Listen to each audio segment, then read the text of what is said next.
John 11. Now a man was sick, Lazarus from Bethany, the village of Mary and her sister Martha. Mary was the one who anointed the Lord with perfume and wiped his feet with her hair, and it was her brother Lazarus who was sick.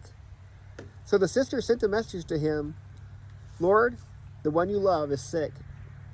When Jesus heard it, he said, the sickness will not end in death, but it is for the glory of God, so that the Son of God might be glorified through it. Now Jesus loved Martha, her sister, and Lazarus. So when he heard that he was sick, he stayed 2 more days in the place where he was. Then after that he said to the disciples, let's go to Judea again. Rabbi, the disciples told him, just now the Jews tried to stone you, and you're going there again? Aren't there 12 hours in a day? Jesus answered. If anyone walks during the day, he doesn't stumble because he sees the light of this world. But if anyone walks during the night, he does stumble because the light is not in him. He said this, and then he told them, our friend Lazarus has fallen asleep, but I'm on my way to wake him up. Then the disciples said to him, Lord, if he has fallen asleep, he will get well. Jesus, however, was speaking about his death, but they thought he was speaking about natural sleep. So Jesus told them plainly, Lazarus has died. I'm glad for you that I wasn't there so that you may believe, but let's go to him. Then Thomas, called Twin, said to his fellow disciples, let's go too so that we may die with him. When Jesus arrived, he found that Lazarus had already been in the tomb 4 days. Bethany was near Jerusalem, less than 2 miles away.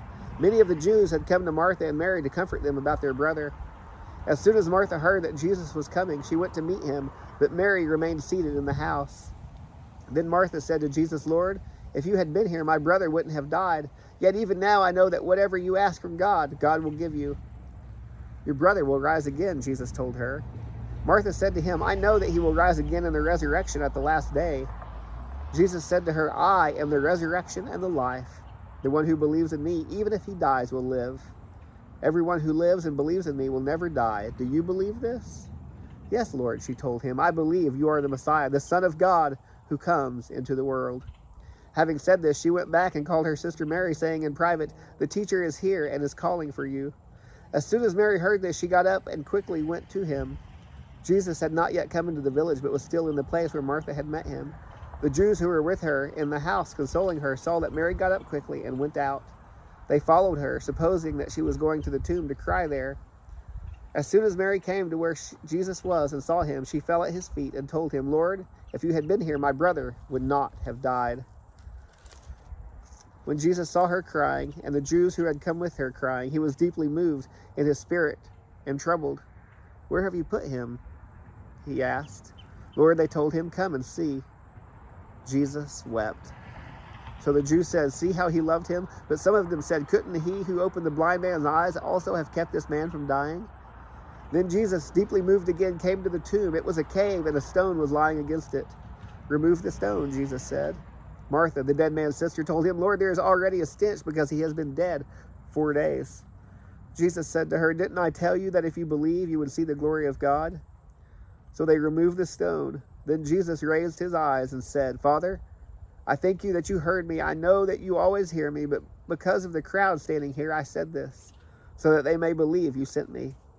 After he said this, he shouted with a loud voice, Lazarus, come out. The dead man came out, bound hand and foot with linen strips, and his face wrapped in a cloth. Jesus said to them, unwrap him and let him go. Therefore, many of the Jews who came to Mary and saw what he did believed in him. But some of them went to the Pharisees and told them what Jesus had done. So the chief priests and the Pharisees convened the Sanhedrin and were saying, what are we going to do since this man is doing many signs? If we let him go on like this, everyone will believe in him, and the Romans will come and take away both our place and our nation. One of them, Caiaphas, who was the high priest that year, said to them, you know nothing at all. You're not considering that it is to your advantage that one man should die for the people rather than the whole nation perish. He did not say this on his own, but being the high priest that year, he prophesied that Jesus was going to die for the nation, and not for the nation only, but also to unite the scattered children of God, so that from that day on, they plotted to kill him. Jesus, therefore, no longer walked openly among the Jews, but departed from there to the countryside, near the wilderness, to a town called Ephraim, and he stayed there with his disciples. Now the Jewish Passover was near, and many went up to Jerusalem from the country to purify themselves before the Passover. They were looking for Jesus and asking one another as they stood in the temple, what do you think? He won't come to the festival, will he? The chief priests and the Pharisees had given orders that if anyone knew where he was, he should report it so that they could arrest him.